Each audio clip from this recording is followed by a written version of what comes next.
Apabila permohonan MPOS anda diluluskan, ia akan dipost pada alamat yang anda tetapkan. Kita akan buat unboxing. Apa yang anda akan terima? Anda akan terima dalam kotak seperti ini.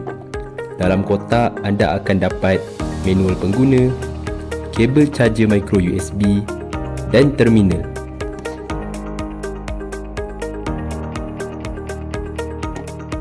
Untuk charger, anda boleh gunakan mana-mana charger telefon atau power bank. Port mengecas terletak di bawah terminal dan ia menggunakan micro USB. Bateri boleh tahan sehingga 3 hari bergantung kepada kekerapan penggunaan anda. Cara nak guna terminal ini hanya connect pada telefon melalui Bluetooth. Untuk perincian cara pairing dan penggunaan aplikasi, anda boleh rujuk tutorial 2 panduan aplikasi MPOS. Okey, sekarang terminal dah siap pairing. Cara guna dia mudah je. Masukkan jumlah bayaran dan pelanggan boleh bayar. Untuk transaksi kecil, kita boleh guna PayWave je.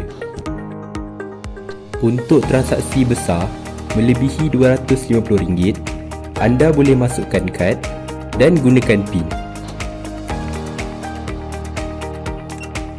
Apabila transaksi sudah berjaya, aplikasi akan keluarkan paparan seperti ini. Anda boleh share e-receipt dengan menekan ini dan pilih sama ada anda nak share menggunakan aplikasi lain mengikut kehendak anda ataupun melalui email sahaja.